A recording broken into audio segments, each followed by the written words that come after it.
13.1 miles, and if you think that's not distance, you got another thing coming. It really doesn't seem like the word distance applies to that number, but when you run those miles, you believe with every exhausted muscle that you've covered distance. Last Sunday I ran in the Shamrock and Half Marathon, and when I crossed the finish line, after punishing my body for 2 hours and 48 minutes straight, I felt every single step of that distance. God spoke to me so much during that grueling run that I just have to share. The truths revealed to any one man are not to be kept hidden in solitude. James 1:12 says, "Blessed is the one who perseveres under trial. Having stood the test, that person will receive the crown of life that the Lord has promised to those who love him." When I crossed that finish line and my D-Tech timer beeped, I felt immediate relief and pain. That's another story. I didn't feel accomplished. I felt tired. I didn't feel victorious. I felt beat up. And I told my husband, I didn't run that half marathon. That half marathon ran me. I meant every word.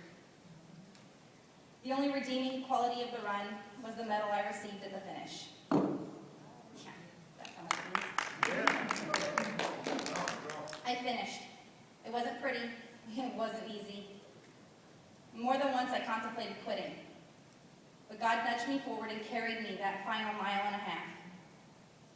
The devil gave me every opportunity to quit, to damn myself, to give up. My GPS watch, it's really awesome and expensive.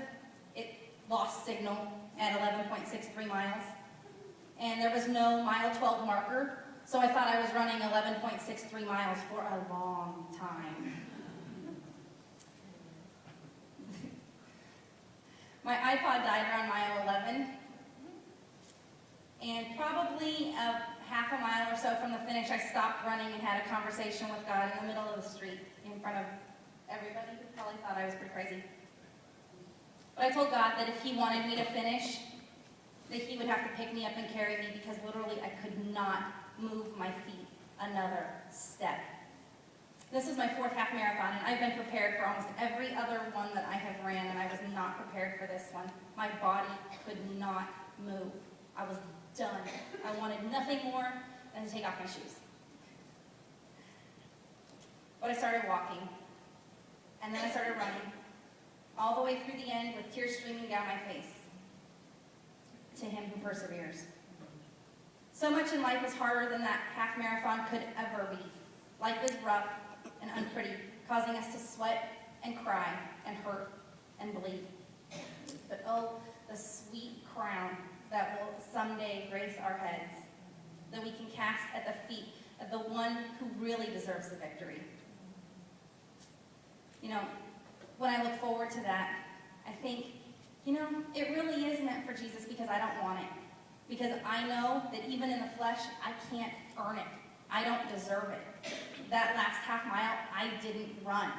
Physically, yeah, it may have looked like my body did it, but by God's Spirit alone, I was able to cross the finish line.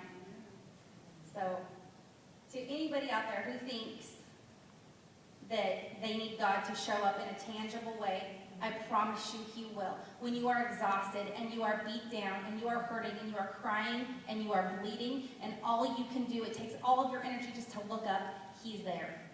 He's already working the victory to the end. Amen. To God be the glory. Amen.